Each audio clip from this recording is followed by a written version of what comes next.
आम नागरिकहरूले निक्षेप सङ्कलन गरेर जम्मा गरेको सहकारीमा ठगीको धन्दा चलाउँछ, ठगीको धन्दाको मतियार हुन्छ भने कानुनी कारबाहीको दायरामा आउनु पर्दैन, कानुनले कारबाही गर्नु पर्दैन। त्यसैले सुशासनको आजको दिनको मन्त्र बनेको कानुनको शासन, विधिको शासन, चाहे जग्गा मिच्ने होस्, जग्गा हडप्ने होस्, चाहे नागरिकताको कृत्य गर्ने होस्, चाहे सहकारीमा ठग्ने होस्, यताको होस् उताको होस्, जुनसुकै दलको होस्, दलभन्दा बाहिरको होस्, जतिसुकै शक्तिशाली होस्, कसैले पनि उन्मुक्ति पाउनुहुन्न। एउटा सर्वसाधारण नागरिकले, एउटा नेपाली नागरिकले जे गर्दा दण्ड पाउँछ भने शक्तिशालीलाई पनि त्यो कानुन त्यसरी नै लागू हुनुपर्छ। यदि भूतपेच र ज्ञान बाँड्ने थलो बनाउने हो भने एकपटक सुरुवात आफ्नै दलबाट गर्दा पनि सजिलो हुन्छ होला, आफ्नै दलतिर फर्केर हेर्दा पनि हुन्छ होला। यदि नयाँ दलतिर हेर्न खोजेको हो भने नयाँ दल त 72 घण्टा छुट्याएर कारबाही गर्ने दल हो।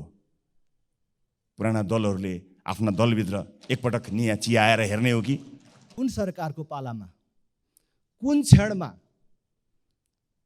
देश लुट्ने काम भएन। जोसुकै होस्, जतिसुकै शक्तिशाली होस्, राजनीतिक शक्ति होस् कि आर्थिक शक्ति होस्, नेपालको सार्वजनिक जग्गा कसैले हडप्छ भने सजाय पाउनु पर्दैन, दण्ड पाउनु पर्दैन। जतिसुकै शक्तिशाली होस्, जुनसुकै पदमा बसेको होस्, हातमा ताकत होस्, कलम होस्, नागरिकता बनाउनलाई कृत्य गर्छ भने फलानु दलसँग जोडिएको छ, त्यस कारणले गर्दा कृत्य गरे पनि उसको कृत्य माफी हुन्छ, चल्छ। जतिसुकै शक्तिशाली होस्, जुनसुकै ताकत भएको होस्, हामीले जतिसुकै सरकारको तर्फबाट सुशासनका, विकासका, प्रगतिका, प्रजातन्त्रका कुराहरू सुने पनि देश अगाडि बढ्ने होइन, बरु कैयौँ सन्दर्भमा पछाडि सरिराखेको अवस्था छ। अगाडि त कहाँ मात्रै बढेको छ, भ्रष्टाचार र लुटमा मात्रै अगाडि बढेको छ। अहिले भ्रष्टाचार कहाँ कहाँ छ भनेर खोज्ने होइन कि भ्रष्टाचार चाहिँ कहाँ चाहिँ छैन त्यसरी हेर्नुपर्ने अवस्था देशमा विद्यमान छ। जहाँ अदालतले फैसला गरेका मानिसहरू अझै पनि दलमा पदाधिकारीका रूपमा रहन्छन्, त्यहाँ एकपटक हेर्ने हो कि विश्वविद्यालयलाई राजनीतिबाट मुक्त गर्छु भनेर भनिएको भाषणलाई कार्यरूप दिनका लागि विश्वविद्यालयहरूमा भातृ सङ्गठन नराख्ने विषयलाई निर्णयमा लिएर जाने, निर्णय गरेर काम अगाडि बढाउने हो कि र सरकारी जग्गा कृत्य गर्ने मान्छेहरू आफ्नै दलका वरिपरि छन् कि पहिला पार्टीगत रूपमा तिनलाई कारबाही गरेर सुशासनको नयाँ कदम र उदाहरण दिने पो हो कि नागरिकता कृत्य गर्नेहरूलाई कारबाहीको दायरामा ल्याउने हो कि सहकारीका ठगहरूलाई कारबाहीको दायरामा ल्याउने हो कि सरकारमै भएको जस्तो लाग्छ। लामो समय सरकारै नछोडेको जस्तो पनि लाग्छ। राजनीतिमा भएको र सदनमा भएको पनि वर्षौँ बिते जस्तो लाग्छ। रोकेछ चाहिँ केले? नयाँ दलहरूले, नयाँ मान्छेहरूले।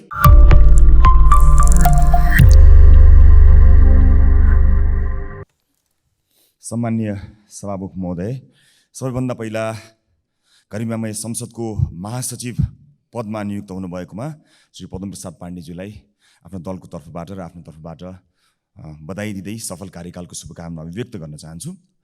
सम्मानित सभामुख महोदय, विशेष गरेर सत्तारूढ दलका नेताहरूको कुरा सुनियो।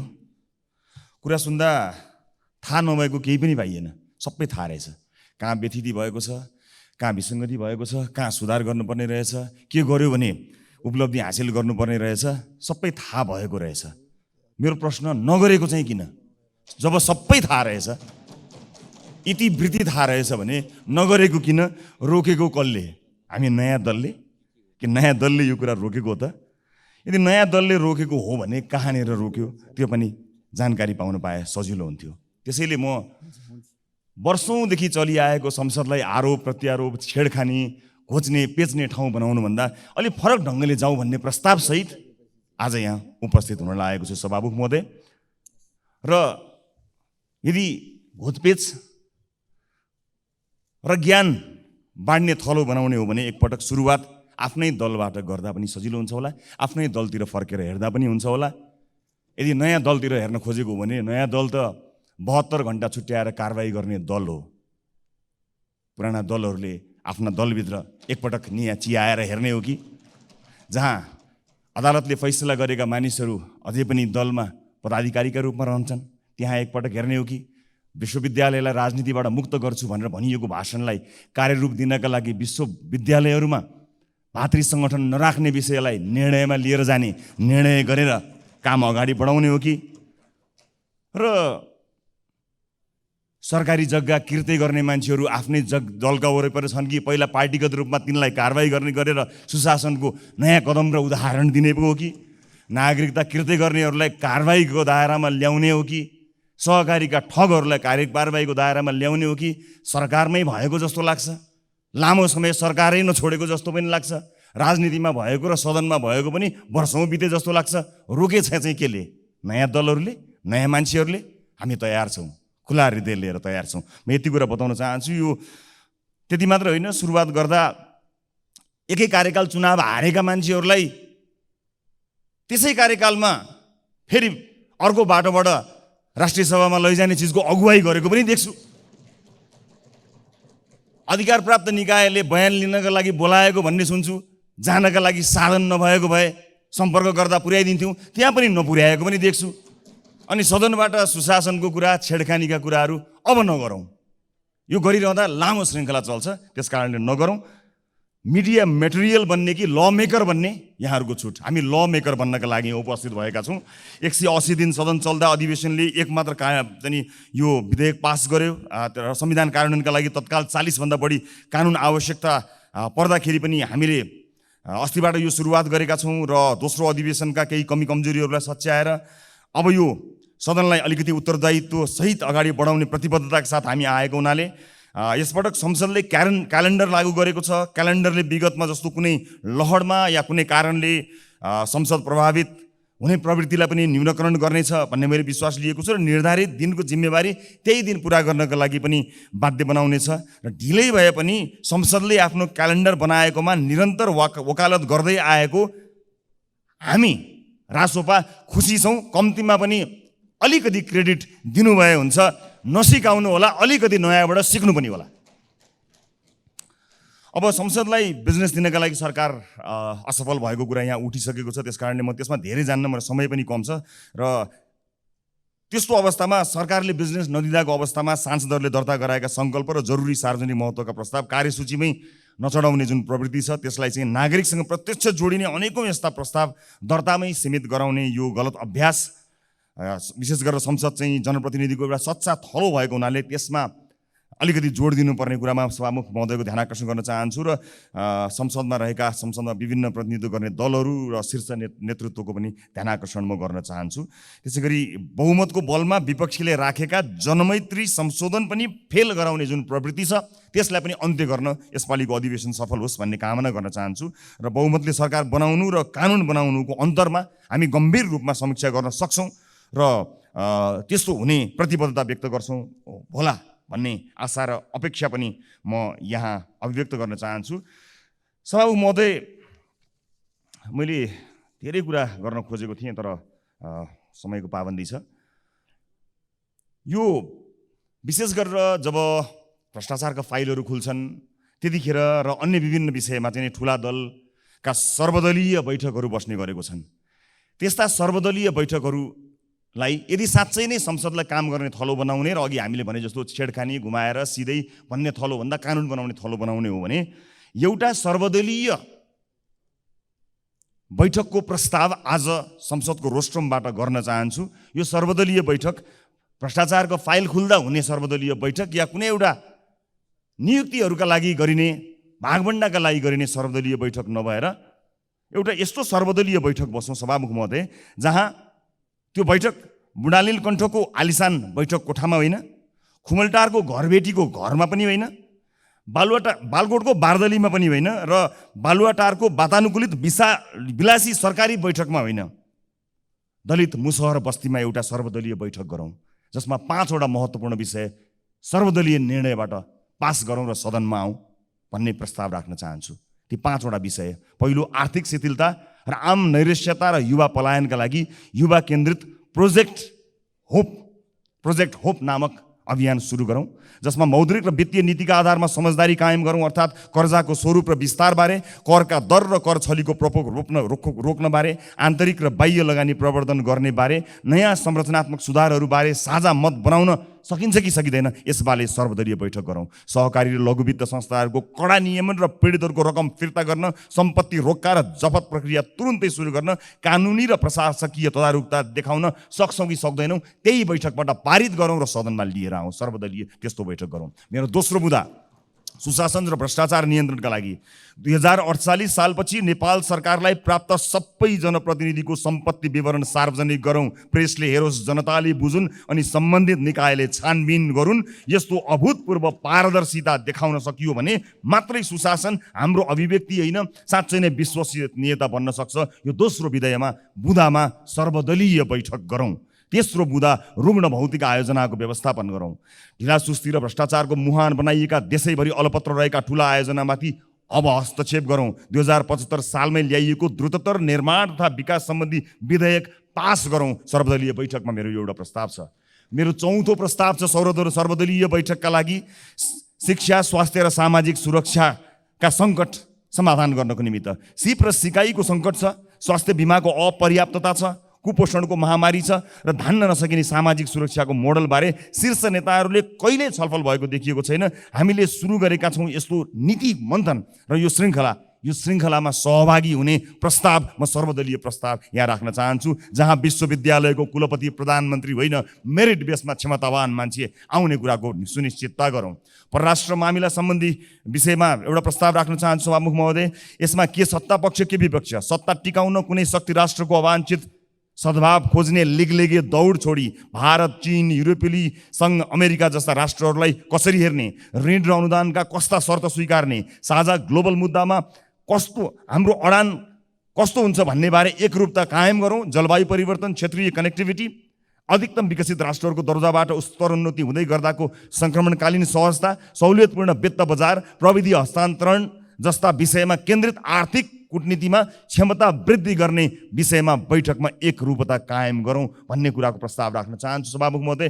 अन्त्यमा यस अधिवेशनमा हाम्रा पार्टीका केही प्राथमिकताहरू छन्। स्थानीय सरकारको सबलीकरण र टिआरसी, पीडित मैत्री हुने र अन्तर्राष्ट्रिय मानवाधिकारको विषयलाई मध्यनजर राख्दै हुने विषयमा रासोपा सघाउन तयार छ।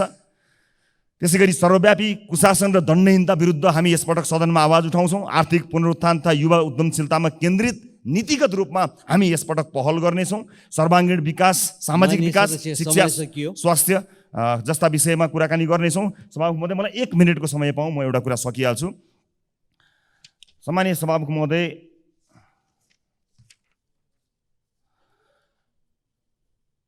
चर्चा परिचर्चा, आरोप प्रत्यारोपमा सबै व्यस्त रहँदा हामी सहकारी र लघुवित्त संस्थाहरूको समस्या समाधानको नीतिगत उपाय र योजनाको प्रतिवेदनमा व्यस्त रह्यौँ। आफूलाई लागेका आरोपहरूमध्ये त्यसमा ध्यान दिनुभन्दा त्यसको समाधानको उपायमा हामी लाग्यौँ। आज सम्माननीय प्रधानमन्त्री पनि उपस्थित हुनुहुनेछ भन्ने सुनेर त्यसलाई उहाँलाई सदनमै हस्तान्तरण गर्नको निमित्त त्यो तयारीको यो सहकारी तथा लघुवित्त वित्तीय संस्थाहरूको समस्या समाधानका नीतिगत उपाय र योजनाको प्रतिवेदन, आवाज मात्र होइन, आरोप प्रत्यारोप मात्र होइन, फुस्रा भाषण र नारा होइन, योजना सहितको यो प्रतिवेदन आजै यही सदनमा प्रधानमन्त्रीलाई हस्तान्तरण गर्ने योजना सहित आएको थिएँ। प्रधानमन्त्री उपस्थित हुनुभएको छैन।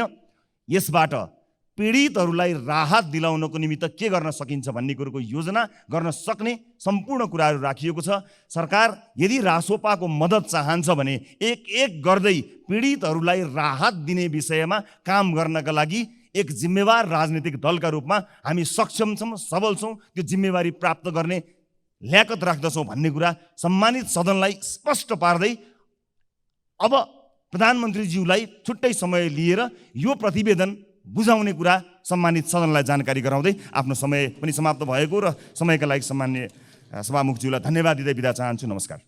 सम्मानित सभामुख महोदय, अहिले हामी समुदायमा नेपाली कङ्ग्रेस भन्ने एउटा अभियान अन्तर्गत देशैभरि हिँडिरहेका छौँ। खास गरिकन यो पछिल्लो 6-8 महिना 1 वर्षभित्र नागरिकहरू के सोचिरहेका छन्, हामीलाई कसरी हेरिरहेका छन्, सिङ्गो प्रणाली, हाम्रो अहिलेको व्यवस्था, हाम्रो अहिलेको अवस्था, यी सबैको बारेमा नजिकबाट केही कुराहरू सुनौँ भनेर देशभरि साथीहरू हिँडिराख्नु भएको छ। हाम्रो नेताको निधन भएकोले हामीले कार्यक्रम स्थगित गऱ्यौँ। र केही समय पछाडि यो कार्यक्रम फेरि अगाडि लिएर जान्छौँ र त्यस पछाडि आएको कुरालाई स्वाभाविक रूपमा हामी संसदमा र अरू मञ्चहरूबाट सबैको अगाडि राख्नेछौँ नै। यो बिचमा म पनि झापाबाट भैरवासम्म हुलाकी राजमार्गको बाटो हुँदै वरिपरिका समुदायहरूसँग अन्तर्क्रिया गर्दै गर्दै हिँडेँ। त्यहाँबाट अस्ति हिजो काठमाडौँ फर्किएको छु। यो बिचमा मैले देखेँ कि हाम्रा पूर्वाधारहरूको अवस्था, चाहे त्यो ठुलो पूर्वाधार होस्, चाहे झापाको त्यो कन्काई पुल होस्, मोरङको रतुवामाई पुल होस्, वा धनुषाको कमलाको पुल होस्, वा बाटोमा परेका सिँचाइका ठुला आयोजनाहरू हुन् वा सानसाना आयोजनाहरू, चाहे सानो होस् चाहे मध्यम होस्, यी सबै आयोजनाहरूको बेहाल छ। अहिले भर्खर पनि यहाँ बाटोको कुरा निस्क्यो, सडकको कुरा निस्क्यो। अहिले नारायणगढ बुटवलको सडकबाट हामीहरू धेरै हिँडेका छौँ। हामी अहिले यही यता पोखरासम्म जाने बाटोमा यहाँ सबैजना हिँडेका छौँ। हामी यो विषयमा छलफल गर्दै गर्दा के कुरा भन्छौँ भने कहिलेकाहीँ हामी ऐनमा समस्या छ त्यस कारणले गर्दा भयो भनेर भन्छौँ, कहिले वन मन्त्रालयले रुख काट्न दिएन त्यस कारणले गर्दा भयो भनेर भन्छौँ। अहिले पछिल्लो समयमा के भन्न थालेका छौँ भने सरकारले भुक्तानी दिएन त्यस कारणले गर्दा समस्या भयो भनेर भन्छौँ। सरकारले फेरि चाहिँ मैले भुक्तानी दिन खोजेको तर समयमा गर्नुपर्ने काम नसकेको कारणले गर्दा भएन भनेर भनेको हामीहरू सुन्छौँ। र यो सन्दर्भमा हाम्रो संसदभित्र हामी छलफल गर्दै गर्दाखेरि सजिलैसँग हामी एकअर्कालाई आरोप प्रत्यारोप लगाउँछौँ। तर अलिकति गहिरेर हामीले हेऱ्यौँ भनेदेखि भने हामी सबै सरकारमा बसेका छौँ। कतिपय जुन सडकको बारेमा आज हामी त्यहाँ बसेर चर्चा गरिरहेका हुन्छौँ, प्रश्न गरिरहेका हुन्छौँ, ती कतिपय सडक त आफैले सुरुवात गरेका सडकहरू छन्, आफैले शिलान्यास गरेका सडकहरू छन्। हामी प्रदेशको सरकारको सन्दर्भमा हेऱ्यौँ, स्थानीय सरकारको सन्दर्भमा हेऱ्यौँ, र कतिपय म त सरकारमा थिएन भन्ने कुनै दलले हेर्ने हो भने पनि आफै भित्र एकचोटि हेऱ्यो भनेदेखि भने कुनै बेलामा तिनै पूर्वाधारहरू बनाउने निकायको नेतृत्व गरेका साथीहरू त्यहीँ वरिपरि प्रशस्त भेटिन्छ। यसको अर्थ यो कुनै एउटा व्यक्तिको, कुनै एउटा दलको, कुनै एउटा सरकारको र कुनै एउटा समयको मात्र होइन, हामी सबैको सामूहिक असफलता हो। हामी हाम्रो पूर्वाधार समयमा बनाउन सकिरहेका छैनौँ। हामी यो सन्दर्भमा चाहे स्थानीय सरकार होस्, चाहे प्रदेश सरकार होस्, चाहे सङ्घको सरकार होस्, चाहे पुल होस्, चाहे सडक होस्, चाहे राम होस्, चाहे हरि होस्, जसले जिम्मा लिए पनि, जसले कुर्सीमा बसे पनि हामी कसैले पनि हाम्रो पूर्वाधार समयमा बनाउन सकिरहेका छैनौँ। समथिङ इज रङ। केही न केही कुरा ठिक भइरहेको छैन। त्यो ठिक गराउने कुराको सन्दर्भमा आज हामीसँग त्यो एउटा जिम्मेवारी छ, मौका पनि छ। हामीले कानुनलाई भनेका छौँ सार्वजनिक खरिद ऐनमा यो समस्या भयो भनेर भनेका छौँ, तर त्यही सार्वजनिक खरिद ऐनमा भएको व्यवस्थाको बारेमा जहाँ हामीहरू केवल कसले कति मूल्यमा बनाउने भन्ने आधारमा प्रतिस्पर्धा गर्छौँ, कसले कति मूल्यमा होइन, कसले कति समयमा बनाउने भन्ने आधारमा पनि प्रतिस्पर्धा गराउन सकिन्छ भन्ने व्यवस्था छ। यो व्यवस्था लागू गरौँ भनेर पटक पटक भनेको म स्मरण गर्छु, स्मरण गराउन पनि चाहन्छु।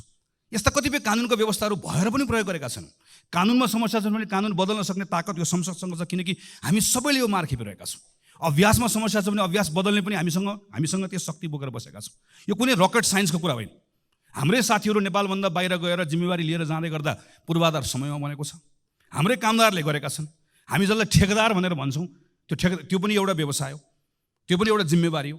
तिनै मानिसहरू ठेकेदार भएर मिडल इस्टमा गएर अहिले संयुक्त राज्य अमेरिकामा गएर कतिपय ठाउँहरूमा गएर राम्रोसँग प्रतिस्पर्धा गरेर काम गरिरहेका छन्। तर हामीहरू यहाँ किन चुकिरहेका छौँ? किन हामीहरू यहाँ पूर्वाधार समय बनाउन सकिरहेका छौँ? किन कुनै पनि पूर्वाधार समय बनाउन सकिरहेका छौँ?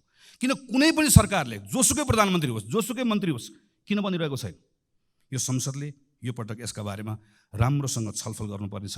यसका बारेमा बसेर राम्रोसँग काम गर्नुपर्नेछ। संसदको के भूमिका हो संसदले गरौँ, संसदीय समितिले कतिपय कामहरू गर्नुपर्नेछ, सरकारले कतिपय जिम्मेवारी निर्वाह गर्नुपर्नेछ।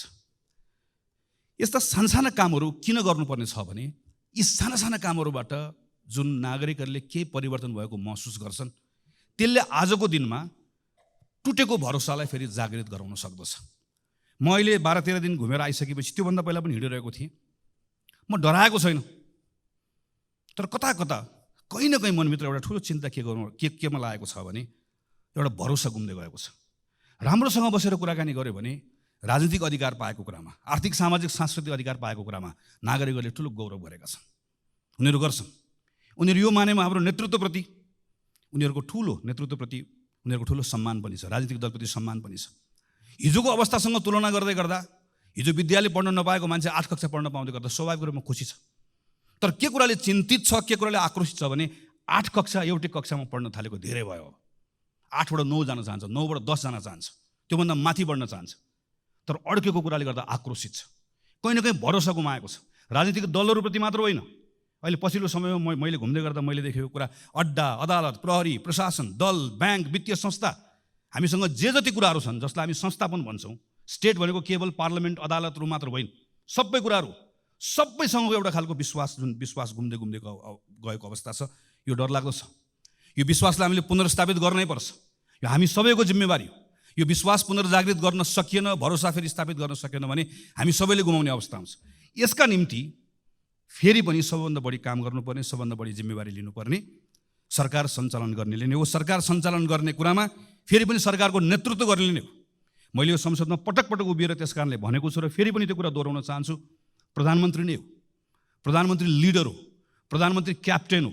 प्रधानमन्त्रीले सरकार सञ्चालन गर्दै गर्दा सबैलाई सँगै लिएर गएर अपेक्षित परिणाम दिन सक्दै गर्दा त्यसले एउटा विश्वास जागृत गराउन सक्छ। हामीले अस्ति मात्रै 1 वर्षको आफ्नै कार्यकालको समीक्षा गरेर प्रधानमन्त्रीले केही कुराहरू घोषणा गरेको सुन्यौँ। कतिपय कुराहरूको आत्मस्वीकारोक्ति छ, कतिपय कुराहरू भएका कमजोरीहरूलाई स्वीकार गर्नुभएको छ, कतिपय कुराहरूको सन्दर्भमा नयाँ गर्ने कुराहरूको बारेमा केही सङ्कल्प पनि गर्नुभएको छ। तर त्यही पुसबाट यहाँसम्म आइपुग्दै गर्दाका केही महिनाभित्रका गतिविधिहरू हामीले हेऱ्यौँ भनेदेखि भने प्रयासहरू गर्न खोजिएको छ, तर अझै पनि त्यहाँ ठिक ढङ्गबाट त्यसलाई त्यो लय पक्रेको छैन भन्ने हामीले महसुस गरेका छौँ। मलखाद नपाएको कुरा यो संसदमा मैले गर्न थालेको 64-65 सालदेखि प्रत्येक वर्षको सिजन हुन्छ। हामी ठ्याक्क अब चैत वैशाखतिर आएपछि मलको बारेमा कुरा गर्छौँ, ठ्याक्क हामी असार आएपछि विपदको बारेमा। संसदको क्यालेन्डर बनाउँदै गर्दा मलको कुरा गर्ने, एसएलसीमा फेल भएको कुरा गर्ने भने क्यालेन्डर बनाइदिए पनि हुन्छ। कुन समयमा कुन महिनामा के को कुरा हुने भन्ने कुरा यसमा हामी गएको 10, 12, 15 वर्षदेखि लगातार त्यही विषयमा त्यो महिनामा ठ्याक्क कुरा गर्छौँ, त्यसलाई बिर्सन्छौँ, फेरि अर्कोचोटि आउँछ अर्को कुराकानी गर्छौँ। अहिले यस्ता लामो समयदेखि रोकिएका विषयहरूमा केही गर्नुपर्छ भनेर प्रधानमन्त्रीले छलफल गरेको हामीले देख्यौँ। तर छलफल गरिसके पछाडि आज छलफल भयो, मैले भनेको 10 दिनभित्रमा 15 दिनभित्रमा यति काम गर्ने भनेर निर्देशन दिएको पनि हामीले पढ्यौँ। योभन्दा अगाडिको प्रधानमन्त्रीले निर्देशन नदिएकोले अहिले मैले निर्देशन दिएकोले गर्दा हुन्छ भन्ने सोचबाट बाहिर निस्कनुपर्छ। निर्देशनले हाम्रो समस्याको समाधान गर्दैन। प्रधानमन्त्रीले निर्देशन दिएको देखेपछि मन्त्रीले पनि निर्देशन दिने हो, मन्त्रीले दिएको देखेपछि संसदीय समितिले पनि निर्देशन दिने हो। सबैले सबैलाई निर्देशन दिने मात्रै हो। स्थानीय सरकारहरूको हालत यही छ, प्रदेशको सरकारको हालत यही छ। त्यसैले यहाँभित्र हाम्रो समस्याको समाधान खोज्नका निम्ति अतिरिक्त पहल कदमी चाहिएको छ। त्यसैले म फेरि दोहोऱ्याएर भन्छु कि प्रधानमन्त्रीले त्यो सिंहदरबारभित्र प्रधानमन्त्रीको कुर्सीमा बसेर दिनको 10 देखि 5 बजेको समय, जसरी एउटा कुनै संस्थाको प्रमुखले जसले संस्थाको नेतृत्व गरेको हुन्छ, दिनको निश्चित समय आफूले दिएको जिम्मेवारी भन्दा बाहेक अरू कुनै जिम्मेवारीको बारेमा चिन्तन गर्दैन, सोच्दैन, त्यसैलाई प्राथमिकतामा राख्छ। नेपालको प्रधानमन्त्रीले पनि त्यसै गरिकन काम गर्नै पर्छ। त्यसपछि मात्रै त्यो उपलब्ध भएको समयको बिचमा गरिने छलफलले समस्या पनि देखाउँछ, समस्याको पहिचान पनि हुन्छ, समाधान कसरी खोज्ने भन्ने कुरा पनि जान्छ र त्यसैले हामीलाई टुङ्गोमा पनि पुर्याउँछ। काम गर्ने तरिका नबदलिकन फरक परिणाम आउँदैन। उही काम गरेर फरक परिणामको अपेक्षा गर्ने कुरा केवल मूर्खता मात्रै हुन्छ। त्यसको सुरुवात स्वयं प्रधानमन्त्रीबाट गरिनुपर्छ। नागरिकहरूको बिचमा अर्को भएको ठुलो आक्रोशको विषय भनेको सुशासनको विषय हो। सुशासनको सन्दर्भमा हाम्रा संवैधानिक निकायहरूले अत्यन्त पारदर्शी ढङ्गले नै काम गर्ने हो। यो सरकारको कुरा मात्र होइन, राज्यको अरूको निकायहरूको पनि त्यत्तिकै दायित्व छ। संविधानले सृजना गरेका संस्थाहरूले पारदर्शी ढङ्गले काम गर्नुपर्ने छ। उसको विश्वसनीयतामाथि पनि प्रश्नहरू उठेका छन्, ती विश्वसनीयताले काम गर्नुपर्ने छ। सम्मानित अदालतको पनि यसमा भूमिका छ, संसदीय समितिहरूको पनि भूमिका छ। तर फेरि पनि सबभन्दा ठुलो भूमिका सरकारकै छ। सरकारले सुशासनको सम्बन्धमा मैले काम गरेँ भनेर हुँदैन। सरकारले गरेको कामहरू नागरिकले महसुस गर्न पाउनुपर्छ। नागरिकहरू आफैले त्यो कुरालाई नजिकबाट निहालेर हेरेका हुन्छन्। सरकारले गरेको काममा कुनै पूर्वाग्रह नहोस्, तर सँगसँगै सरकारले गरेको काम, सुशासनका निम्ति गरेका पहल कदमीहरू कतैबाट प्रभावित पनि नहोस्।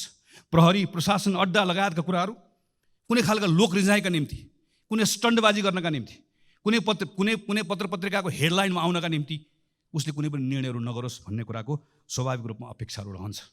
यसो गर्दै गर्दा संसदको पनि पूर्ण रूपमा सरकारलाई साथ रहनुपर्छ। हाम्रो पनि डबल स्ट्यान्डर्ड हुनु हुँदैन। हामीले पनि घटना हेरेर, प्रकरण हेरेर आफ्ना निर्णय, आफ्ना मतहरू बनाउनु हुँदैन।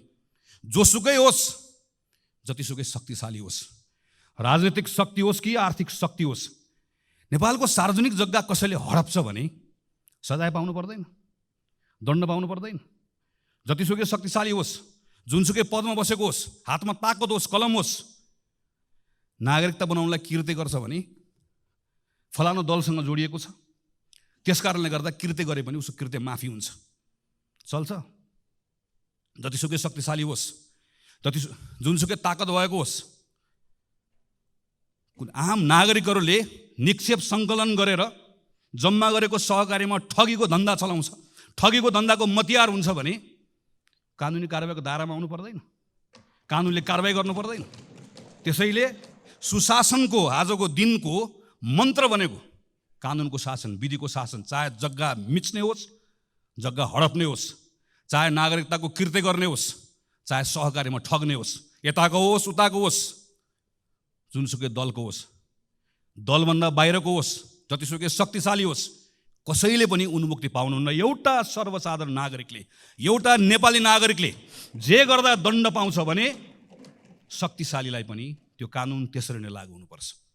जुनसुकै अवस्थामा पनि, जुनसुकै अर्थमा पनि नेपाल सरकारले यो बाटो यसरी समात्दै गयो भने बल्ल एउटा विश्वासको वातावरण बनाउन सक्छ।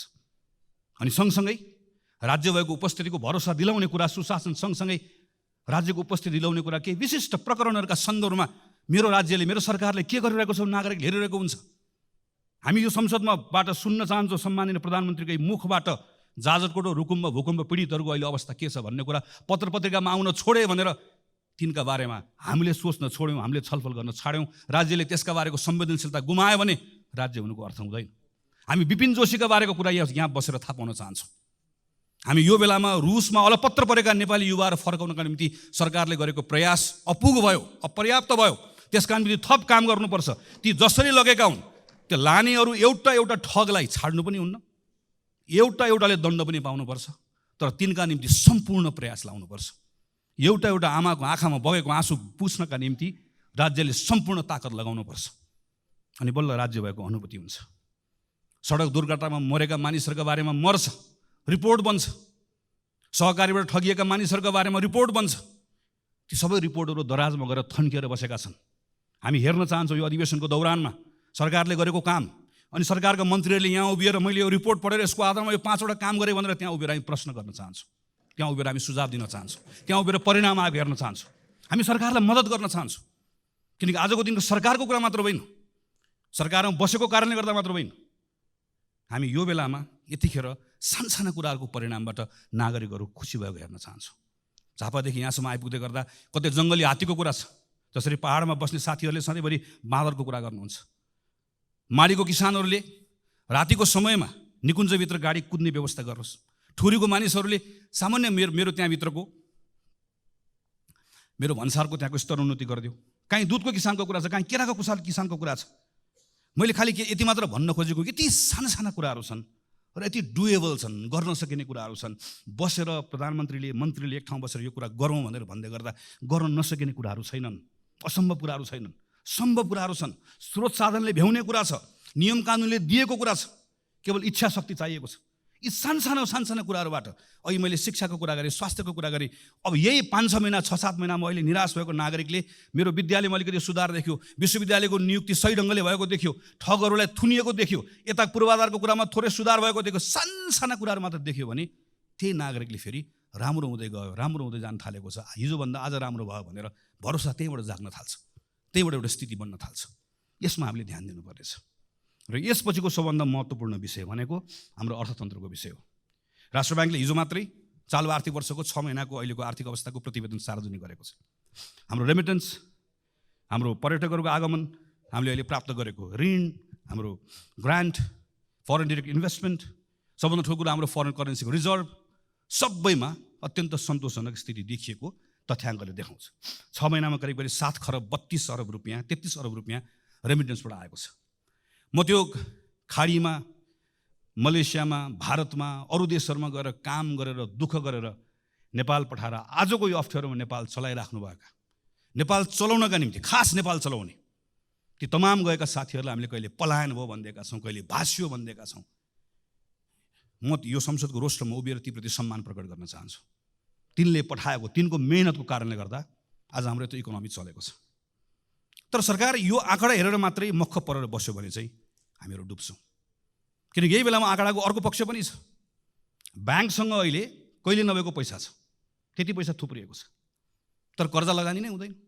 जम्मा 4% वृद्धि छ। तपाईँ हामी सबै घुमिरहेका छौँ। सानो व्यवसाय गर्ने पनि टाट पल्टेको छ, ठुलो व्यवसाय गर्ने पनि सबजना, सबैको हालत बेहाल छ। कोही मान्छे पनि ठिक भयो भनिरहेको छ। जुनसुकै सेक्टरमा जाउँ, रियल इस्टेटको सेक्टरमा जाउँ, म्यानुफ्याक्चरिङको सेक्टरमा जाउँ, एग्रो बिजनेस गर्ने सेक्टरमा जाउँ, स्मल इन्टरप्राइजेस गर्ने सेक्टरमा जाउँ, कहीँ कसैले पनि ठिक भयो भनेर भनिरहेको छैन। किनकि आन्तरिक अर्थतन्त्रमा ठुलो शिथिलता आएको छ। र यही बेलामा हामीले हेऱ्यौँ भने अहिले पनि सुन्ने समय मैले सुनिरहेको थिएँ, यति निरस हाम्रो अहिलेको अवस्था। हामीले यदि खास गरिकन पुँजीगत खर्च हामीले हेऱ्यौँ भने आज 6 महिना 24 दिन भयो यो आर्थिक वर्षको, पुँजीगत खर्च कति भएको छ भन्दा 19.21%, जबकि आजको मितिमा 50% कम्तीमा खर्च भइसक्नुपर्ने हाम्रो अवस्था हो। केन्द्रीय सरकारको जस्तो छ, स्थानीय सरकार र प्रदेश सरकारको पनि त्यस्तै छ। गएको 5-6 वर्षमा हामीले हेऱ्यौँ भने 60% कसैको पनि नआएको छैन। यो पुँजीगत खर्च हेर्दै गर्दा तथ्याङ्क कुरा मात्र होइन, पुँजीगत खर्च कम भएको कारणले गर्दा आजको दिनमा हाम्रो यी सबै बाह्य सूचकहरू ठिक हुँदै गर्दा पनि हाम्रो आन्तरिक अर्थतन्त्र यति शिथिल हुनुको मुख्य कारण भनेकै हामीले गर्ने पुँजीगत खर्च गर्न नसकेको कारणले गर्दा। यसको यति धेरै ठुलो यसले एउटा साइकल बनाएको, यति इन्टरट्विन छ यो विषय, एउटा अर्कोसँग जोडिएको छ। यो कारणले गर्दाखेरि यस्तो खालको एउटा भयानक स्थिति सिर्जना भएको छ। तर यो पुँजीगत खर्च बढाउनुको निम्ति हामी जान्न चाहन्छौँ र हामी यदि हाम्रो भूमिका के हुन्छ भने हामी मद्दत गर्न चाहन्छौँ। तपाईँ हिजो गरेको भन्दा के फरक गर्दै हुनुहुन्छ?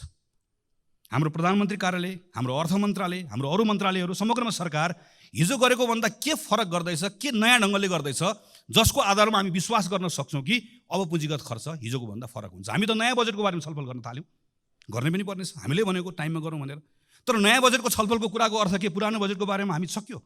अस्तिसम्म हामी पुरानो बजेटमा छलफल गर्दैथ्यौँ। बजेट कार्यान्वयनको अहिले चरणमा यति निराश लाग्दो अवस्था भएको बेलामा हामीले यो बेलामा पुँजीगत खर्च बढाउने विषयको सन्दर्भमा हामी यो गर्छौँ, यसरी गर्छौँ भन्ने कुरा गरेनौँ भने यसले हाम्रो अवस्था बदलाव ल्याउँदैन।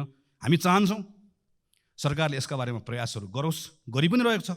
कतिपय गरेको कुराहरूको बारेमा हामी जानकारी पनि चाहन्छौँ, हामी सूचित पनि हुन चाहन्छौँ, हामी त्यहाँ सुझाव दिन चाहन्छौँ, हामी सँगसँगै यी विषयहरूमा काम गर्न चाहन्छौँ। यति गर्न सकियो भने त्यसले थोरै सरकारलाई स्पेस दिन्छ। त्यो स्पेस पाएपछि अब के कानुनहरूमा काम गर्नुपर्नेछ। कम्तीमा पनि 5वटा कानुन खारेज गर्नुपर्नेछ। 28वटा कानुन, विदेशी लगानी, सार्वजनिक निजी साझेदारी लगायत हामीले टिपेर हेर्दै गर्दाखेरि करिब 28वटा नयाँ कानुनहरू यहाँभित्र बनाउनु पर्ने र परिमार्जन गर्नुपर्नेछ। अर्थात् करिब 40को हाराहारीमा यो संसदले अबको 5-6 महिनाभित्र कानुनमा काम गर्नुपर्नेछ। हामी ती कानुनमा काम गर्न तयार छौँ। पहिला सानो क्विक विन्सहरू हामीलाई चाहियो, त्यसले थोरै विश्वासको वातावरण बनाउँछ। त्यति विश्वासको वातावरण बनाइसकेपछि हामीले कानुनमा सुधार गर्नुपर्नेछ, त्यसले अझै वातावरण दिन्छ। त्यति वातावरण दिएपछि अनि हामीले अर्थतन्त्रको संरचनागत सुधार गर्नै पर्नेछ। किनकि हामी निर्वाचनमा जाने, निर्वाचन जित्ने, बहुमतको सरकार बन्ने, संविधान बनिसक्यो, कुनै अहिले युद्ध द्वन्द्व केही छैन, हामी सामान्य अवस्थामा छौँ। यो अवस्थामा पनि हामीले अर्थतन्त्रको संरचनागत सुधार गरेनौँ। हेर्नुहोस् त हाम्रो व्यापार घाटा, हामी अहिले हेऱ्यौँ भने हामी बङ्गलादेश जस्तो हुने भन्छौँ म्यानुफ्याक्चरिङ सेक्टरमा। हाम्रो अहिले करको दर जुन छ, करको यो दर राखेर हामी बङ्गलादेश जस्तो हामी म्यानुफ्याक्चरिङ सेक्टर बन्न सक्छौँ। हामी पर्यटनमा यत्रो ठुलो आशा गरिरहेका छौँ। तर आजको दिनमा हाम्रो म्यानुफ्याक्चरिङ सेक्टर लगायतको यी सेक्टर्सहरूबाट हामीले रोजगारी सृजना गर्न सकेनौँ भनेदेखि भने हाम्रो अर्थतन्त्रको हालत अहिले जे छ अझ योभन्दा पनि कमजोर बन्दै जान्छ। हाम्रो अर्थतन्त्रमा संरचनागत सुधार नगरिकन हाम्रो अवस्था बदलिन्न। संरचनागत सुधारको लागि पहिलो पाइला नचालिकन गन्तव्यमा पुगिन्न। पहिलो पाइला चाल्नको लागि आत्मविश्वास चाहिएको छ। आत्मविश्वासको लागि अहिले केही सुधार गर्नुपर्नेछ। सानो सुधार गऱ्यौँ थोरै ठाउँ दिन्छ, थोरै ठाउँमा बसेर कानुनी सुधार गरौँ अझै ठुलो ठाउँ दिन्छ, अनि त्यो ठुलो ठाउँले आत्मविश्वास दिन्छ। त्यसपछि हामीले संरचनागत सुधार हामीले गर्नै पर्छ। हाम्रो अहिलेको जस्तो एग्रिकल्चर राखेर, अहिलेको जस्तो म्यानुफ्याक्चरिङ राखेर, अनि अहिलेको जस्तो हाम्रो यति यो खालको सर्भिस सेक्टर राखेर, अनि सर्भिस सेक्टरको हाम्रो कन्ट्रिब्युसन चाहिँ 60%भन्दा बढी सर्भिस सेक्टरको भनेर हामीले भन्ने, तर हाम्रो सर्भिस सेक्टर जुन खालको छ यो खालको सर्भिस सेक्टर राखेर हामी कहीँ पनि पुग्दैनौँ। हामीले एउटा ठुलो जम्प गर्नुपर्ने छ। त्यो जम्प गर्नुको लागि हामीलाई एउटा ठुलो आधार चाहिएको छ। यसका निम्ति सम्माननीय सभामुख महोदय, योभन्दा राम्रो मौका कहिले आउँछ? संविधान बन्यो, संहिता आयो, सङ्घ छ, प्रदेश छ, सबैतिर अहिले एक खालको अनुकूलता छ, सबैतिर एउटा खालको वातावरण छ। हामीलाई कुनै बाह्य कारणले गर्दा अप्ठ्यारो भएको छैन। हामी सबै सहजतामा छौँ। हामी सबै सहजतामा भएको बेलामा पनि नेपाल सङ्कटमा छ, नेपाल अप्ठ्यारोमा छ भनेर भन्ने हो भने चाहिँ सजिलो चाहिँ कहिले हुने हो? के भयो भने चाहिँ नेपाललाई सङ्कटबाट बाहिर निकाल्ने हो त हामीले। त्यसैले यो बेलामा फरक ढङ्गले काम गर्ने कुरामा सरकारले सोचोस् भन्ने हो। र नेपाली कङ्ग्रेस पार्टी हामी संसदको ठुलो दलको हिसाबले यो अभियानमा हामी सरकारमा छौँ, हाम्रो जिम्मेवारी छ, त्यहाँ पनि छँदैछ। हामी यो संसदको यो ठाउँबाट पनि सरकारले बनाउने कानुन, सरकारले यहाँबाट खोजेका तमाम कुराहरूका सन्दर्भमा हामी सहयात्रा गर्न चाहन्छौँ, हामी सँगसँगै मद्दत पनि गर्न चाहन्छौँ। यी सबै विषयहरू छलफल गर्दै गर्दा संविधानको अर्को पाटो हामीले बिर्सनौँ न। हामीले संविधानमा दलितका बारेमा कुरा गरेका छौँ, मधेसीका बारेमा कुरा गरेका छौँ, महिलाका बारेमा कुरा गरेका छौँ, अल्पसङ्ख्यकका बारेमा कुरा गरेका छौँ। यी तमाम विषयहरूको कुराकानी गर्दै गर्दा यो केवल बोल्ने विषय मात्र होइन। केही समयपछि संसदमा निर्वाचनको ऐन आउँदैछ राजनीतिक दल सम्बन्धी ऐन आउँदैछ। यी तमाम कानुनहरूमा छलफल गर्दा यो पटक संसदले यहाँभित्र फेरि के हाबी नहोस् भन्नेतर्फ सचेत रहनै पर्छ भने संविधानको त्यो मर्म जसले दलित, महिला, मधेसी, मुस्लिम सबैको, अल्पसङ्ख्यक सबको समान प्रतिनिधित्वको कुरा गर्छ, समान हैसियतको कुरा गर्छ, हाम्रा कानुनहरू पछाडि नफर्क्यौँ, हाम्रा कानुनहरू यो त्यो रिग्रेसिभ बाटोमा नजाओस् भन्नेतर्फ पनि संसदको यो अधिवेशनमा हामीले यथेष्ट ध्यान पुर्याउनु पर्नेछ। पछिल्लो समयमा हामी के देख्दै गएका छौँ भने डेमोक्रेसीको एउटा सुन्दर पक्ष भनेको असहमति राख्न पाउने कुरा हो, आफ्नो फरक मत राख्न पाउने कुरा हो। तर केन्द्र कतिपय ठाउँमा सङ्घको सरकार पनि हामी कतिपय ठाउँमा अनुदार हुँदै गर्दा त्यसको सिको प्रदेशको सरकारले, त्यसको सिको स्थानीय सरकारहरूले गर्न थालेर एउटा नागरिकका समूहले आफ्नो मागहरू राख्दै गर्दा, हाम्रा असहमतिहरू राख्दै गर्दाखेरि हाम्रो सिभिक स्पेसहरू हामीले खुम्चाउँदै जाँदै गर्दा, साँगुरो बनाउँदै जाँदै गर्दा यसले अनुदार चेहरा देखाउने, चरित्र देखाउने मात्र होइन, त्यसले त्यो डेमोक्रेसीको सबैभन्दा सुन्दर पक्षलाई सङ्कुचित गर्दै गर्दा यो प्रतिको विश्वास पनि उड्दै जान्छ। यो तर्फ पनि सरकार सचेत रहनुपर्नेछ र संसद पनि सचेत रहनुपर्नेछ। हामीले पनि सरकारलाई यो सन्दर्भमा हामी यो त्यो नभनिकन उसलाई सचेत गराउनु पर्ने, उसलाई ख्याल गराउनु पर्नेछ कि डेमोक्रेसीमा यहाँ संसदभित्र मात्र होइन, संसदमा हामीले सरकारलाई औँला तेर्साउन पाएको जस्तै नागरिकले पनि रत्न पार्कमा बसेर सरकारलाई औँला तेर्साउन पाउनुपर्छ, चाहे त्यो स्थानीय सरकार होस्, चाहे त्यो सङ्घको सरकार होस्। त्यो स्पेस यदि खुम्चिँदै गयो, साँगुरो हुँदै गयो भने त्यो आक्रोश सिङ्गो प्रणालीले थेग्नुपर्ने अवस्था आउँछ, जुन हामीले थेग्न नसक्ने अवस्था बन्न सक्दछ। त्यसैले सम्माननीय सभामुख महोदय, नेपाली कङ्ग्रेस पार्टीको तर्फबाट हामी यो पटकको यो अधिवेशन यसपटक हाम्रै माग, हामी सबैको माग रह्यो, हामी बजेटको प्री बजेट छलफल पनि अहिले गर्दैछौँ। यसलाई पनि हामी सार्थक बनाउन चाहन्छौँ, यो औपचारिकता मात्र नहोस् भन्ने चाहन्छौँ। हामी सरकारले भनेका तमाम जुन कमिटमेन्ट अनुसारको कानुनहरू यो संसदको अधिवेशनमा आओस् भन्ने चाहन्छौँ। त्यो सक्रियतापूर्वक त्यसमा हामीहरू भाग लिएर अन्य दलहरूसँग पनि सहकार्य गरेर हामी छिटोभन्दा छिटो हाम्रो संविधानको मर्म अनुसारको कानुनहरू बनाएर यहाँबाट पारित होस् भन्ने अवस्था होस् भन्ने हामी चाहन्छौँ। यो अधिवेशनमा सम्माननीय सभामुख महोदयले प्रारम्भमा भन्नुभएको जस्तै यसलाई हामी जिम्मेवार बनाउँछौँ, व्यवस्थित बनाउँछौँ, तर सँगसँगै सांसदहरूले राख्नुभएको कुराहरू चाहे शून्य समयमा होस्, चाहे विशेष समयमा होस्, यहाँबाट उठेका ती प्रश्नहरू केवल प्रश्नका रूपमा मात्र नहोस्, सरकारले निरन्तर रूपमा त्यसको जवाफ दिने अवस्था बनोस्। हामी यो सन्दर्भमा काम होस् भन्ने चाहन्छौँ। हामी यो बिचको समयमा यहाँभित्र दलहरूका बिचमा कैयन कुराहरू छन्, चाहे त्यो टिआरसीको कुरा होस्, चाहे हाम्रो अन्तर्राष्ट्रिय सम्बन्धको कुरा होस्, कतिपय कुराहरूमा हामीले एउटा साझा धारणा बनाउनु पर्नेछ, समान धारणा बनाउनु पर्नेछ। संसदभित्र हुने छलफलले, यहाँभित्र हुने वाद विवादले, यहाँभित्र हुने बहसले एकतालाई बल पुऱ्याओस्, चाहे त्यो शान्ति प्रक्रिया टुङ्ग्याउने सन्दर्भमा होस्, चाहे त्यो हाम्रो अन्तर्राष्ट्रिय सम्बन्ध, यो दल त्यो दल नभनिकन नेपालको अन्तर्राष्ट्रिय सम्बन्धलाई सबैले अन गर्ने, हाम्रो आफ्नो अन्तर्राष्ट्रिय सम्बन्ध बनाउने कुराको सन्दर्भमा, चाहे अहिले अप्ठ्यारोमा परेका इकोनोमीका कतिपय कुरालाई सुधार गर्ने विषयका सन्दर्भमा हाम्रो भित्र हुने यहाँभित्रको छलफलले, प्रश्नले, वाद विवादले, यहाँभित्रको बहसले त्यसलाई बल पुऱ्याओस्, अझै सँगै काम गर्ने कुरामा त्यसलाई ताकत दियोस्। हामी यो चाहन्छौँ र यसका सन्दर्भमा नेपाली कङ्ग्रेस पार्टीको तर्फबाट सम्पूर्ण रूपमा हाम्रो कमिटमेन्ट छ। हामीले यो पटक अस्ति भर्खर बसेको संसद दलको बैठकको निर्णयमा भनेका छौँ, संविधानको रक्षा, यो व्यवस्थाको सुदृढीकरण र आम नागरिकहरूले व्यवस्थासँग गरेको जुन अपेक्षा छ त्यसलाई पुरा गर्ने भन्दा आजको दिनमा हाम्रो लागि अर्को कुनै विषय छैन, हाम्रो लागि अर्को कुनै प्राथमिकता छैन, त्यो नै हाम्रो लागि सर्वोपरि छ। त्यही मान्यताका साथमा यो पटकको संसदको अधिवेशनभरि यो हाम्रो पार्टीको तर्फबाट यहाँ उपस्थित रहनुभएको सबै सांसद साथीहरूले व्यक्तिगत रूपमा पनि र कतिपय ठाउँमा संसदीय समितिभित्र सबै ठाउँमा कानुन निर्माण गर्ने कुरामा, संसदको बहसमा, छलफलमा यी सबै कुराहरू सकारात्मक ढङ्गबाट जिम्मेवारीका साथमा क्रियाशील भएर कानुनहरू निर्माण गर्ने कुरा निष्कर्षमा पुगोस्। सरकारमाथि निरन्तर प्रश्न पनि होस्, कतिपय ठाउँमा प्रतिरोध पनि होस्, बहस पनि होस्, छलफल पनि होस्, सुझाव पनि होस्, सहकार्य पनि होस्। यी विषयका सन्दर्भमा हाम्रा सांसद साथीहरूले काम गर्ने भन्ने सन्दर्भमा जुन स्वाभाविक पनि छ, तर अझै बढी जोड दिएर हामीले अस्ति भर्खर भएको बैठकबाट निर्णय गरेका छौँ। त्यसैले आज पहिलो हाम्रो पार्टी दलको तर्फबाट आफ्नो विषयहरू राखेर आफ्नो विषयहरू टुङ्ग्याउने क्रममा म सिङ्गो सम्मानित सभामुख महोदय मार्फत सिङ्गो संसदलाई यो कुरामा आश्वस्त पार्न चाहन्छु कि जसरी यो अहिलेको यो अधिवेशन यसलाई सार्थक बनाउने भनेर सरकारले, सम्माननीय सभामुख महोदयले, सबै राजनीतिक दलका शीर्ष नेताहरूले, हामी सबैले एउटा सोच बनाएका छौँ, सङ्कल्प बनाएका छौँ।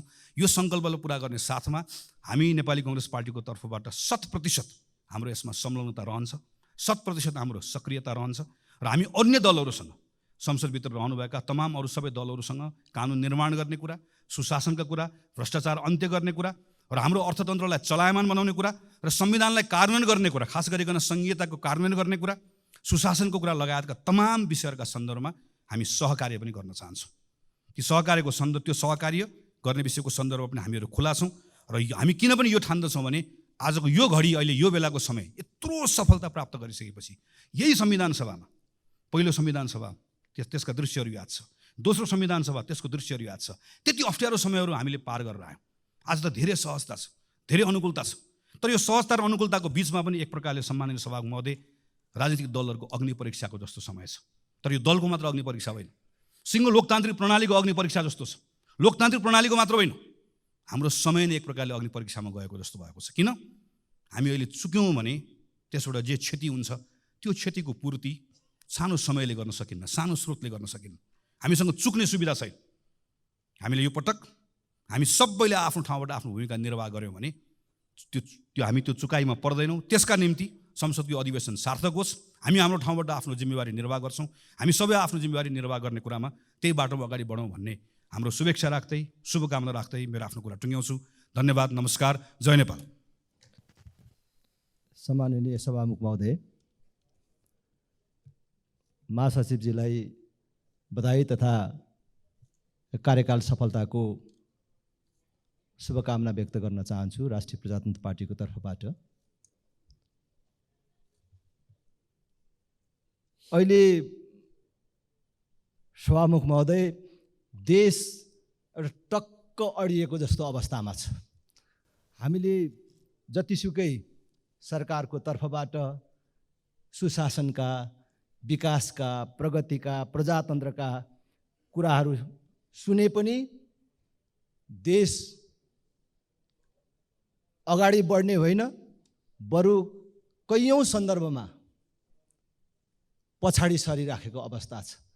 अगाडि त कहाँ मात्रै बढेको छ, भ्रष्टाचार र लुटमा मात्रै अगाडि बढेको छ। अहिले भ्रष्टाचार कहाँ कहाँ छ भनेर खोज्ने होइन कि भ्रष्टाचार चाहिँ कहाँ चाहिँ छैन त्यसरी हेर्नुपर्ने अवस्था देशमा विद्यमान छ।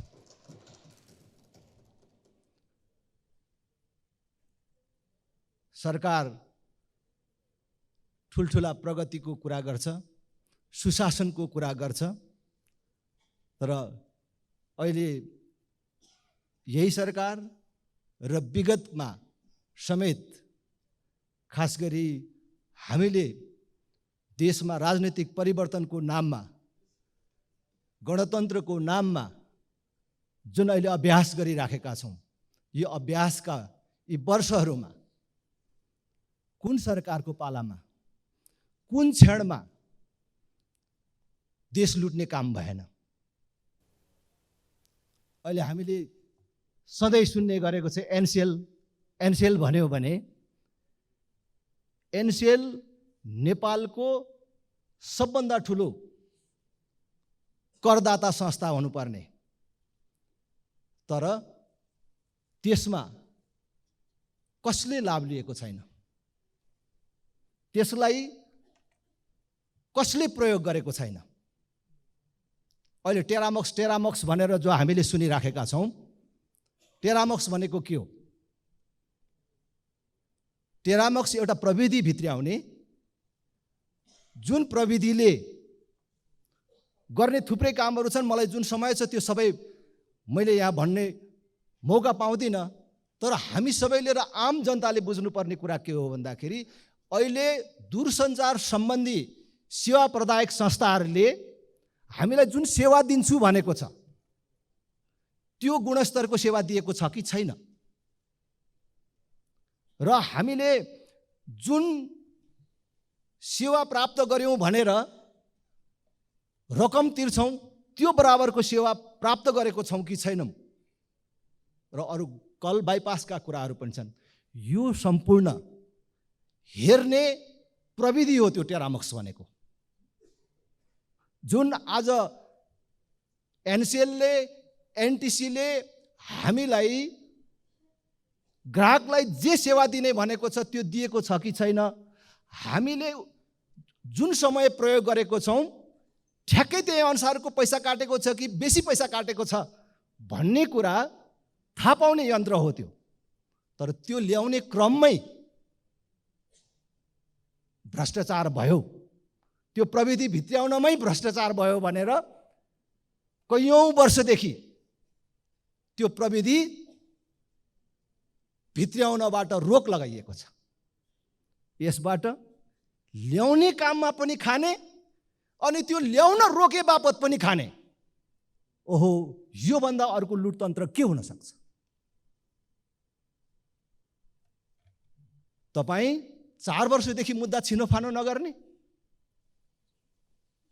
सांसद मन्त्री फरार छन् भन्ने सांसद मन्त्री फरार सूचीमा राखिदिने, विकास निर्माणका कामहरू ठप्प छन्, मन्त्री भन्ने प्रधानमन्त्री भन्ने हाम्रो सार्वजनिक खरिद ऐनले वन ऐनले विकासका कामहरू अगाडि बढाउन पाइएन भने कसले बढाउन दिएन? त्यो ऐन कसले बनाएको हो? त्यो ऐनमा आफ्नो स्वार्थ राख्नको लागि, केही मान्छेहरूको सुविधाको लागि जुन बुदाहरू राख्नुभयो, यही विकास अवरुद्ध होस्, केही मानिसहरूको मुठीमा विकास निर्माणका कामहरू हुन् भन्ने हिसाबले बनाउनु भयो। अहिले तपाईँलाई संशोधन गर्न कसले रोकेको छ? आज समग्र देशको जुन हामीले भ्रष्टाचारको र अविकसितताको बेरोजगारीको कुरा गर्छौँ, यसको जडमा हामीले अवलम्बन गरेको प्रणाली दोषी छ। त्यसैले सभामुख महोदय, अब यही निर्वाचन प्रणाली, यही नियुक्ति प्रणाली, यही ऐन निर्माण गर्ने विधिबाट हामीले अपेक्षा गरेको परिवर्तन सम्भव छैन मात्र होइन, कुनै हालतले देश अगाडि बढ्न सक्दैन। र अहिले यो कुरा राप्रपाले मात्रै होइन, यो उत्कृष्ट व्यवस्था हो भनेर ल्याउने, लड्ने सबैले पनि स्वीकारिसक्नु भएको अवस्था हो। त्यसैले म आग्रह गर्छु, तपाईले परिवर्तनको नाममा जे व्यवस्था निर्माण गर्नुभयो त्यो गणतन्त्र होइन। अहिले जनताले के भन्छन्? लुटतन्त्र भयो। केही सीमित राजनीतिक दल र ती सीमित राजनीतिक दलका पनि सीमित नेताहरूको मुठीमा देश कैद भयो, उनीहरूको लागि मात्रै भयो। त्यसकारण अब देश यही अडिराख्न सक्दैन, देशलाई यही अवस्थामा राखिराख्न सकिँदैन। राष्ट्रिय प्रजातन्त्र पार्टीले भन्दै आएको छ र म यो संसदमा पनि भन्न चाहन्छु, सबै दलहरूको ध्यान आकर्षण गर्न चाहन्छु, केवल सरकारको मात्र होइन, सबै माननीय सदस्यहरूको ध्यान आकर्षण गर्न चाहन्छु। राप्रपाले पछाडि फर्कने कुरा गरेको होइन, तर अब देश यही बसिराख्न पनि सक्दैन। अब नयाँ सम्झौता गरेर अगाडि जाने कुरा गर्नु पर्यो। माननीय सदस्य, कसैलाई निषेध गरेर मुलुक अगाडि बढ्दैन भन्ने कुरा प्रमाणित भइसक्यो। हाम्रो अहम तुष्टिको लागि देशलाई बन्धक नबनाऊ र सबै मिलेर नयाँ सम्झौता गरेर नवीन बाटोमा देशलाई अगाडि लैजाउँ भन्ने कुरा म हार्दिक आग्रह गर्न चाहन्छु। धन्यवाद।